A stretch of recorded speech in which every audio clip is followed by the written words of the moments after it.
Bangi.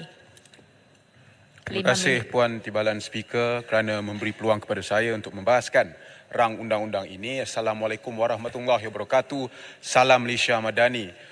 Puan Timbalan Speaker, saya sebenarnya amat teruja untuk membahaskan rang undang-undang ini kerana saya telah lama bekerjasama dengan Suhakam dan saya tahu isu-isu yang dihadapi oleh pihak Suhakam. Saya terus ke dalam perbahasan saya, Puan Timbalan yang dipertua. Rang undang-undang ini akan memperkenalkan satu seksyen yang menyah layak atau dengan izin disqualify mereka yang dikatakan aktif dalam politik dan berdaftar dengan mana-mana parti politik daripada dilantik menjadi anggota Suruhanjaya. Secara dasarnya, Puan Timbalan dipertua, cadangan ini adalah satu cadangan yang baik kerana ia dapat memastikan bahawa Suhakam ini bebas daripada pengaruh politik partisan.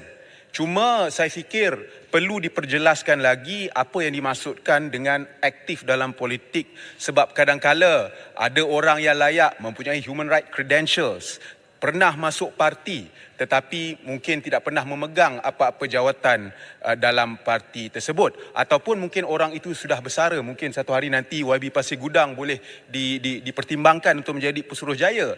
Adakah itu termasuk dalam apa yang dikatakan disqualification itu? Maka saya mohon supaya Menteri memperjelaskan lagi mengenai cadangan Seksyen 5(3)(b) ini sebagai panduan untuk kita semua. Saya juga ada dua soalan. Pertamanya, adakah seksyen ini akan bersifat retrospektif? Maknanya jika ada sekarang Pesuruhjaya yang merupakan ahli parti politik, adakah mereka akan hilang kelayakan? Dan kedua, saya difahamkan bahawa pada ketika ini pengerusi Suhakam ada kekosongan. Jadi saya ingin bertanya, bilakah kerajaan akan mengisi kekosongan ini?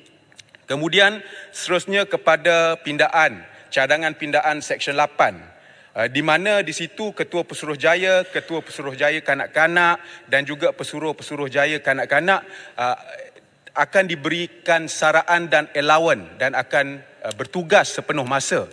Saya cadangkan supaya perkara ini diluaskan kepada semua Pesuruhjaya, bukan hanya 3 kategori ini, supaya semua Pesuruhjaya bertugas sepenuh masa dan akan mendapat saraan dan allowance yang berpatutan. Maknanya apabila mereka dengan Suhakam, Puan yang dipertua, mereka tidak boleh menjadi anggota badan lain, mereka tidak boleh menerima gaji swasta atau allowance daripada mana-mana tempat lain, supaya kita nak semasa mereka dengan Suhakam ni, mereka tidak ada konflik kepentingan dalam mereka menjalankan tanggungjawab mereka. Seterusnya, saya sambut baik cadangan pindaan terhadap Seksyen 10, Seksyen baru 10A dan juga 10B tentang menggugurkan Pesuruhjaya yang melanggar Kod Tata Laku melalui satu siasatan tribunal. Tetapi saya ingin cadangkan, mungkin di masa hadapan, kita pertimbangkan supaya pemilihan, penggantungan dan juga pemecatan Pesuruhjaya ini dibawa ke Parlimen. Jadi bukan hanya kuasa eksekutif saja tetapi dibawa ke Parlimen, dan ini sebenarnya selari dengan Global Alliance on National Human Rights Institution punya show yang telah dibuat sebelum ini. Saya juga cadangkan Seksyen 11A yang sedia ada dipinda supaya proses pelantikan itu lebih terbuka kerana pada masa ini, Puan yang dipertua, anggota jawatan kuasa pelantikan ini adalah satu rahsia. Kita tak tahu siapa pun mereka, tetapi mereka bertanggungjawab untuk mengesyorkan tentang pelantikan. Puan yang dipertua, cadangan pindaan kepada Seksyen 13 akan memastikan bahawa Suhakam dimaklumkan mengenai apa-apa tindakan yang diambil oleh pihak berkuasa mengenai pelanggaran hak asasi manusia. Ini amat penting, Puan yang dipertua, kerana selepas membuat siasatan tentang aduan pelanggaran, ia dirujuk kepada pihak berkuasa. Pindaan ini akan pastikan bahawa pihak berkuasa ini akan maklumkan kepada Suhakam apa tindakan yang mereka akan ambil. Sebab sebelum ini tidak ada obligasi tersebut, sekarang kita dengan izin paksa mereka ni untuk maklumkan kepada Suhakam apa tindakan yang mereka akan ambil. Saya juga ingin cadangkan di masa hadapan, kita masukkan juga satu obligasi positive obligation kepada badan-badan termasuk kerajaan sendiri. Kalau Suhakam ini memberikan syur, badan-badan ini dan termasuk kerajaan perlu memberi satu maklum balas rasmi mengenai apa yang telah disyorkan oleh pihak Suakam. Saya pohon 1 minit lagi sebab banyak yang saya nak kupaskan tentang Suakam ini. Sebab Puan Pengerusi, Puan Yang di-Pertua, kenapa saya katakan sedemikian adalah sebelum ini banyak show-show yang telah dibuat. Tetapi sama ada tidak diendahkan atau tidak ada maklum balas rasmi daripada pihak kerajaan atau badan-badan yang berkenaan. Jadi kalau kita masukkan obligasi positif ini, ia sekurang-kurangnya akan memastikan bahawa terdapatnya maklum balas. Kemudian dengan cadangan Seksyen 4 Sub 2D pula, Suakam bukan hanya mempunyai kuasa untuk melawat tempat tahanan tetapi juga institusi atau tempat lain. Ini penting kerana kita kena ingat bahawa pelanggaran hak asasi manusia ini tidak hanya berlaku di tempat tahanan. Ia boleh berlaku di mana-mana sahaja.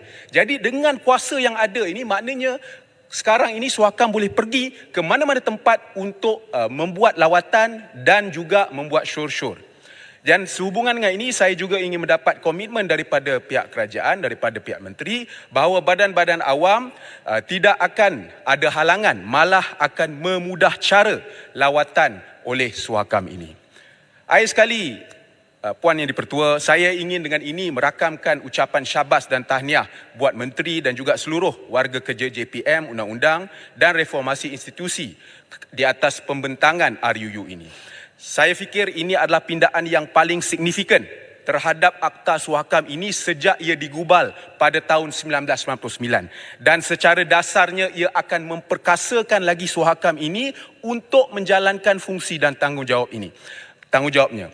Dan pindaan ini sekaligus membuktikan bahawa kerajaan ini masih komited kepada reformasi institusi.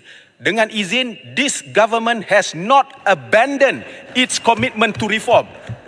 Dan di kesempatan ini saya juga ingin mengingatkan bahawa tanggungjawab untuk mendukung hak asasi manusia seperti termaktub dalam Perlembagaan Persekutuan bukan hanya tanggungjawab Suakam, tapi tanggungjawab kerajaan, ahli parlimen, badan kehakiman dan juga individu. Hak asasi adalah hak semua dan juga tanggungjawab semua. Terima kasih Puan Yang di-Pertua.